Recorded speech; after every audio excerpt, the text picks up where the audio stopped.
Hi, everyone, and welcome back to the Very Good Gardening Podcast. I'm Kristen McCoy, and today we're talking about one of my absolute favorite things to grow in my garden, peppers. If you've struggled with peppers and ever wondered why they take so long, or felt confused when to harvest them, this episode is going to clear all of that up. Today we're covering everything, including sweet versus hot peppers, seed starting and germinating with heat mats, fertilizing, watering, harvesting at the right stage, and all the ways I preserve and use my pepper harvest in my kitchen. I would not say that peppers are a beginner crop because they are not fast and they are not forgiving. They require patience and they need a long growing season.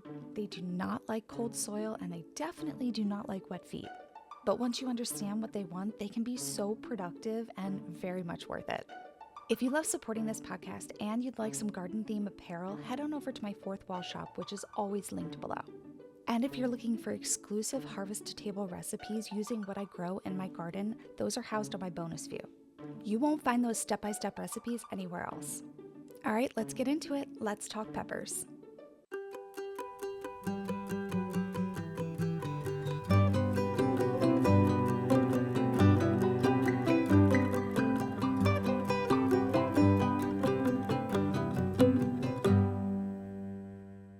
I'm not sure of any gardening zone that a gardener would direct sow pepper seeds.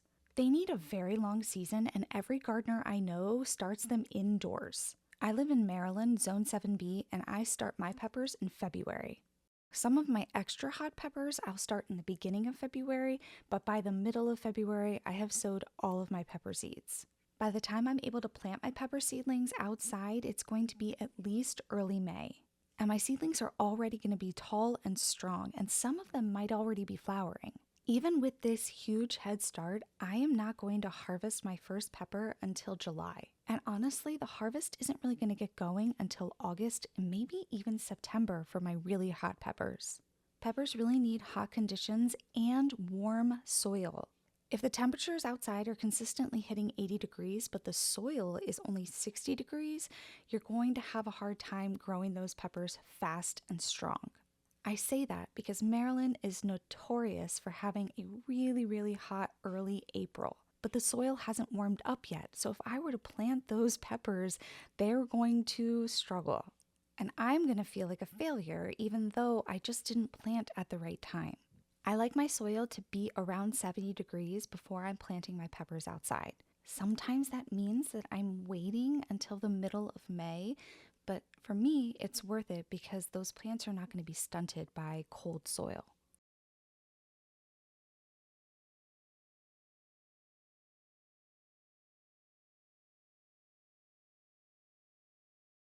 Speaking of heat, my pepper seeds need a heat mat in order to germinate. Now, that's not exactly correct. They will germinate eventually, but it will take a lot longer if they don't have a heat mat. When I add that heat mat, it cuts the germination time by at least half. Now, a lot of people will take that heat mat away once the peppers germinate, but I actually like to keep them on there because I find that it encourages the peppers to grow even faster. Now, even with a heat mat, some of those super hot peppers, they like to take their time. Sometimes they won't germinate for 3 weeks. Around this time, I always get questions of, oh my goodness, my peppers, they're not germinating, they're not popping up. Should I add more seeds? And I ask, how long has it been? And they're usually like 5 days. And I'm not trying to laugh at them. I just know that peppers take such a long time that it can feel like there's something wrong with the seeds, but in reality, you're just not being patient enough. Now, once those peppers germinate, then you want to add a light. I like to do at least 15 hours of light, and I put those lights about 2 to 3 inches from the top leaf. This is to make sure that your peppers don't become really leggy and reach for that light in the early stages of growing. I do like to use a humidity dome when they're still in the process of germinating, but then I take away that dome as soon as they pop through the soil, especially for peppers because they don't necessarily love extra humid environments. I'm bottom watering these seedlings, but only when they need it, because even at this stage, peppers do not like to have their roots constantly wet. I honestly don't understand how hydroponics works with peppers because their roots are constantly in water, and yet if you put those roots in constant wet soil, the plant will die.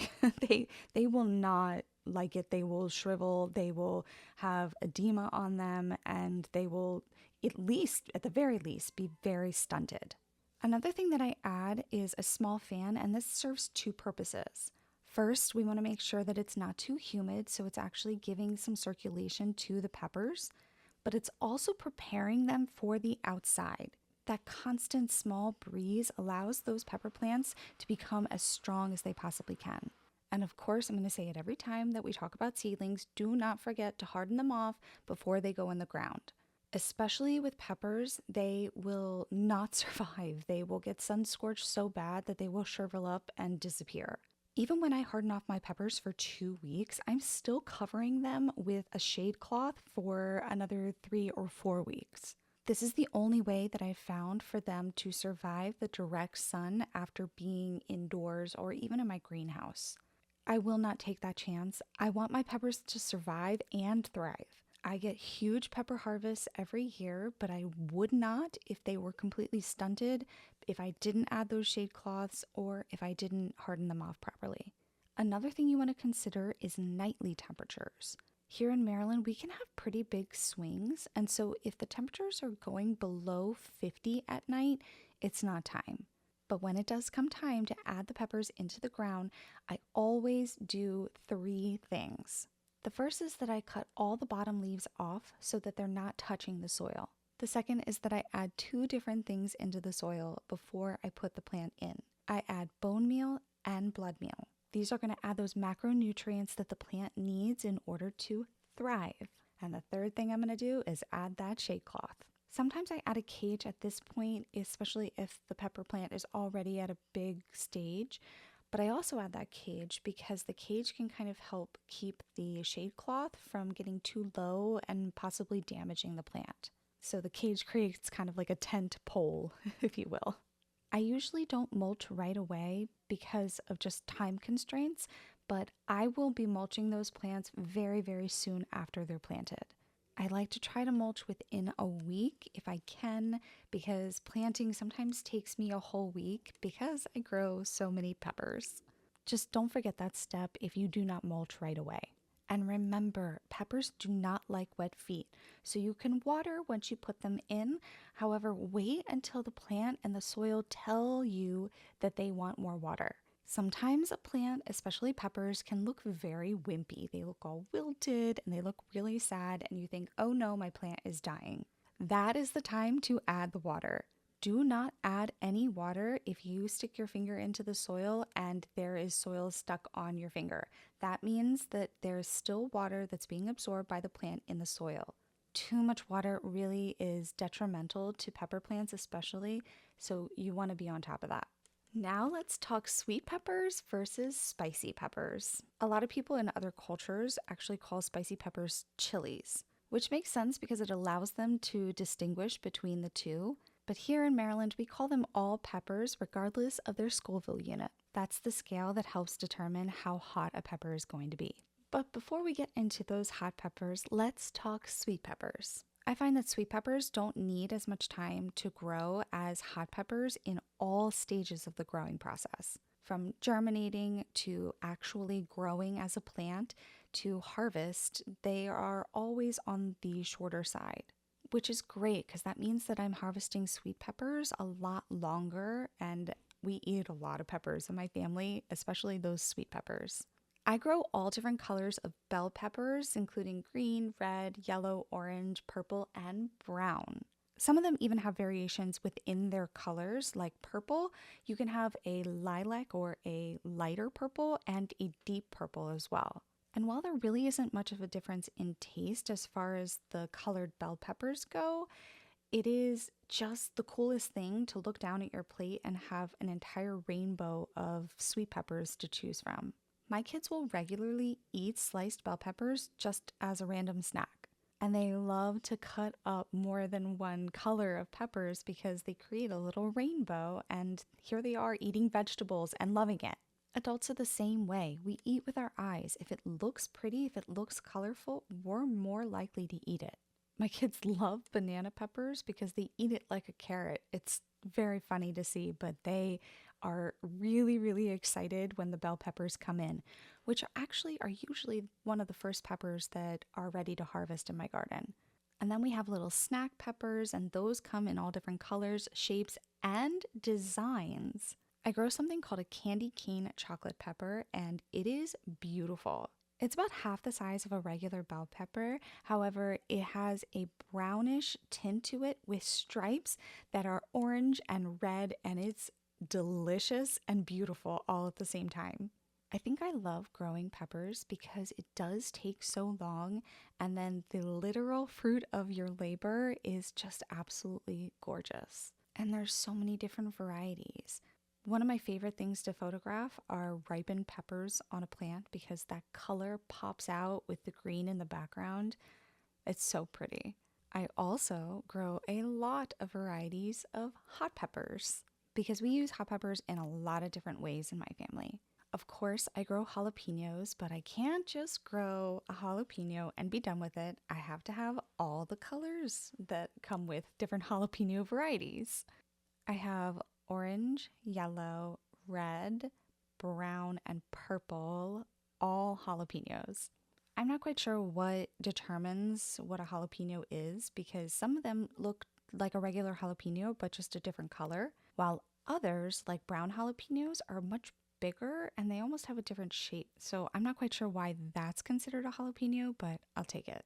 Jalapenos are going to be on the lower side of that Scoville unit scale.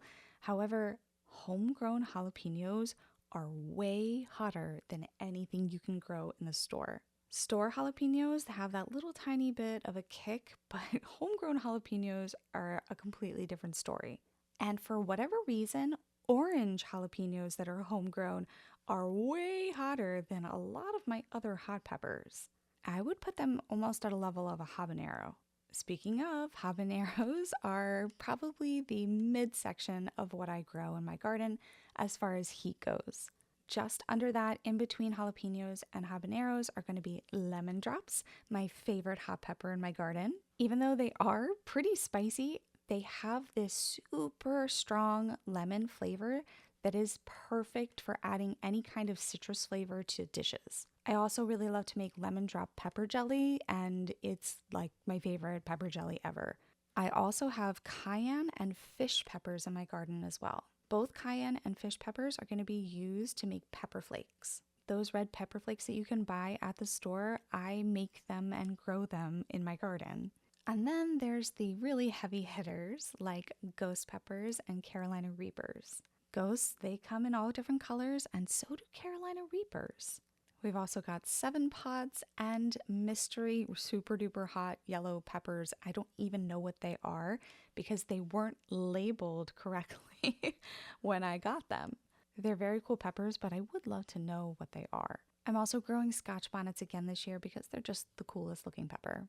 All of those are going to be in the million Scoville unit category. Super hot, but very cool to grow. One thing that you want to be very mindful of, if you would like to save the seeds of your peppers for next season, you can save those hot peppers and they most likely will be true to form unless it's a hybrid for the next season. However, if you want to save your sweet pepper seeds for the next generation, they need to be very, very far apart from any hot peppers that you're growing as well. I think I read somewhere that hot peppers and sweet peppers need to be at least 1/4 of a mile apart in order to save the seeds from them. Once I read that, I realized that that's not possible in my garden, so I just don't save the seeds from my sweet peppers. I really wish that I could because saving pepper seeds is actually very, very easy. But I know that I would hate to bite into a bell pepper and burn my mouth because it's so spicy, which is what is probably going to happen, unfortunately. Now let's talk about topping your plants versus not topping your plants. Spoiler alert, I do not top my plants. but this is something that comes up all the time whenever I'm talking about planting my peppers. So let's talk about the benefits and let's talk about why I do not do it. Topping your peppers is when you cut off the entire top of the plant when it's still pretty young. The purpose of this is to create a bushier plant that doesn't grow too tall and it focuses more on creating and making peppers. I have found that when I did top my peppers, because I did try to do this, I have a really hard time cutting off a majority of my plant. I baby these seedlings for months and months, and then I just am supposed to chop it like a Christmas tree.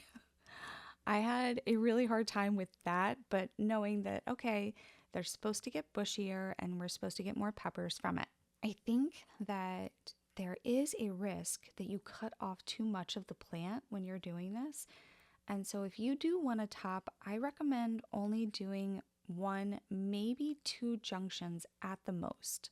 And when I say junctions, it's where the stem is upright and then the junction is when the leaves or the stems of the leaves meet, creating like a Y. So I only did one junction at the top, and then I actually, for a couple of other peppers, I did two junctions at the top. I did this as an experiment a few years ago just to kind of see how all of them grew, if they got any more peppers.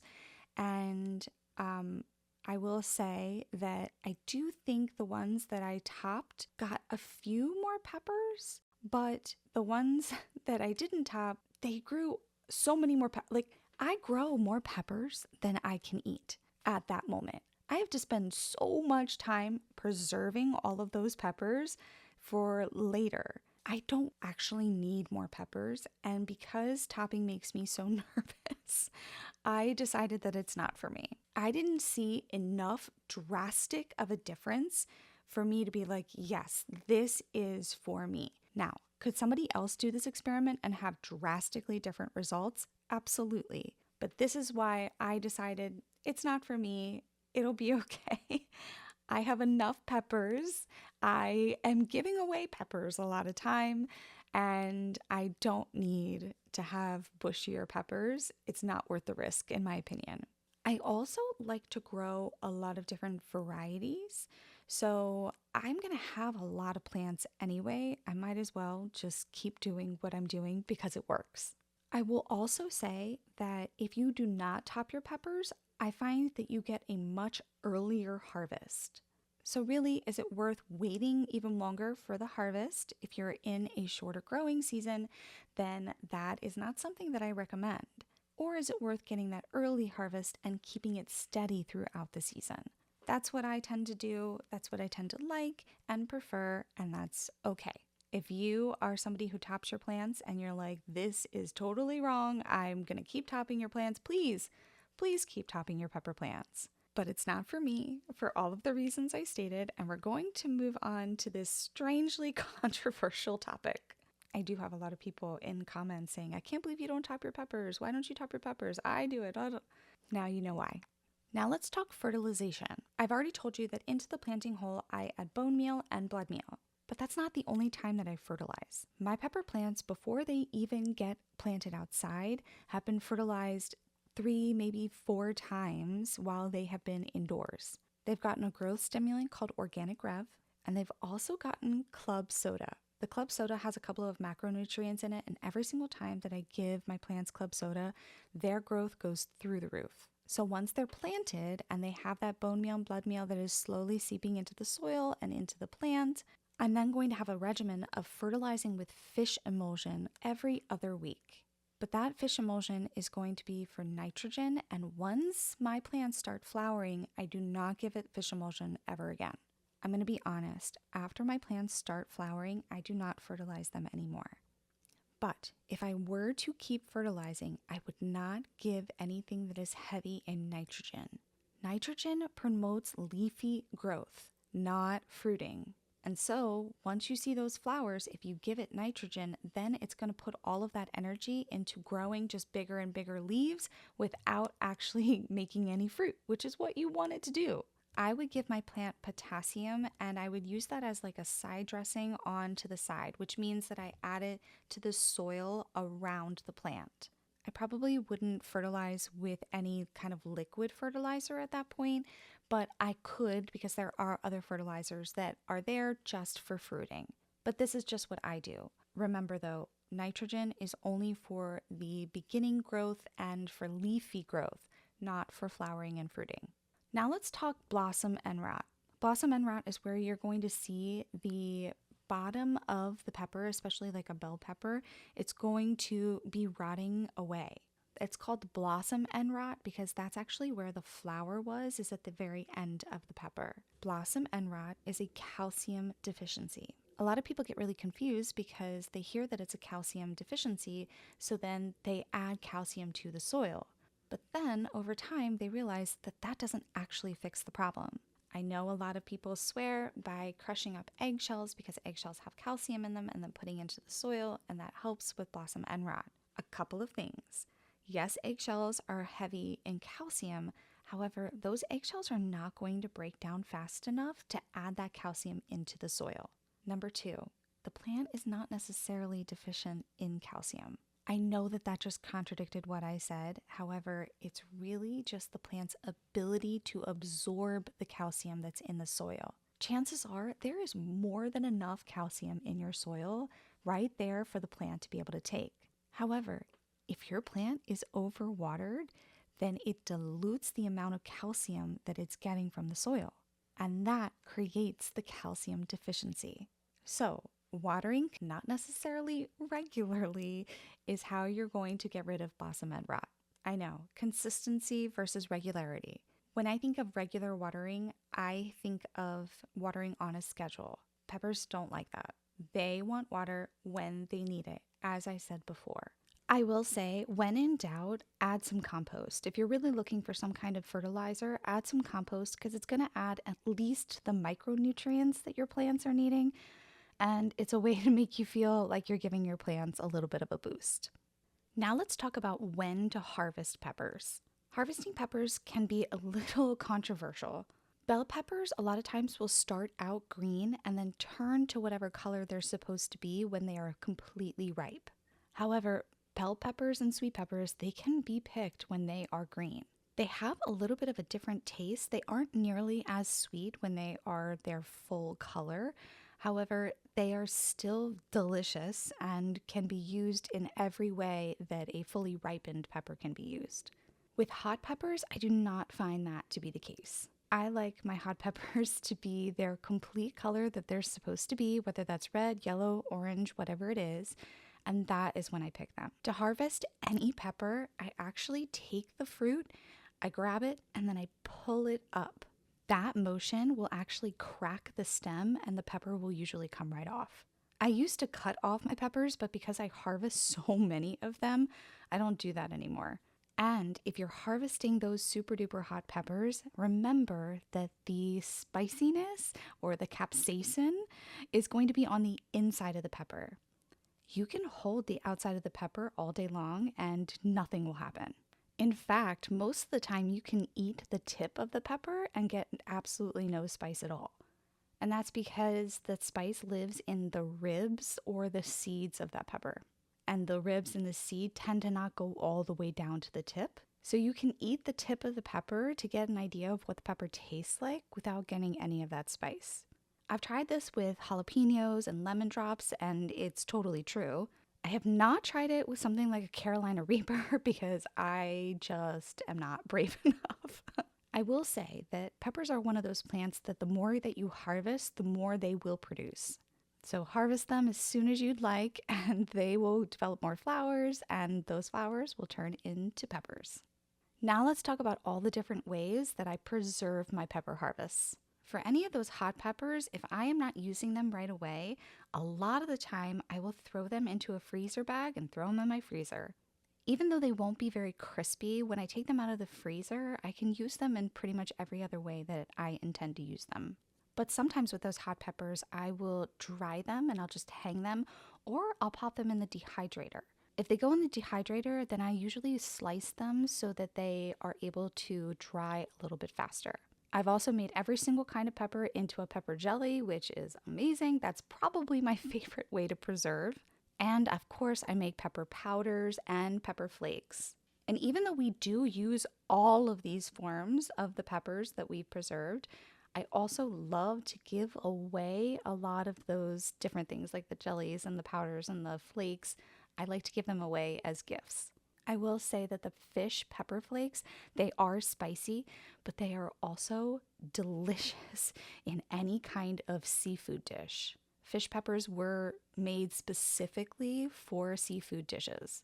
They also have a really cool history with Baltimore. I suggest that you look it up. And then there's, of course, pickling peppers. I like to pickle either banana or jalapeno. And sometimes I'll even use my jalapenos in my pickles with like cucumbers. Or in my relish, I'll make a spicy relish and I'll add some jalapenos. That's always a really fun little kick. When it comes to the bell peppers, a lot of times I will slice them up or I will chop them up so that I can use them right away in stir fries or however I want. But I will also slice them in half and make stuffed peppers, and stuffed peppers actually freeze beautifully. Sometimes I like to pull out stuffed peppers from the freezer in like the middle of the winter. It's pretty cool. Of course, I use peppers in salsa, and frozen peppers work really well. In fact, I just made salsa a couple of days ago from frozen peppers and frozen tomatoes. That wraps up today's deep dive into peppers. If you've struggled with peppers before, I hope this episode gave you some clarity and some confidence going into the growing season. They do require patience and warmth, but once they get going, peppers can be one of the most rewarding crops in your garden. If you want to support the podcast, head over to my Fourth Wall shop. That really does help keep the podcast going. And if you're looking for exclusive Harvest to Table recipes like that salsa I was talking about, head on over to my bonus view. That's where I share all of my Harvest to Table meals, and actually today I just posted a pork dinner that I made. Oh my goodness, it was delicious. I used a red bud jelly, but that could be substituted for a pepper jelly very easily. And if you want the pepper jelly recipe, that's also on my bonus view. Thank you so much for listening. If this episode helped you, please share with a fellow gardener and leave a review. Happy gardening! Now go grow something very good.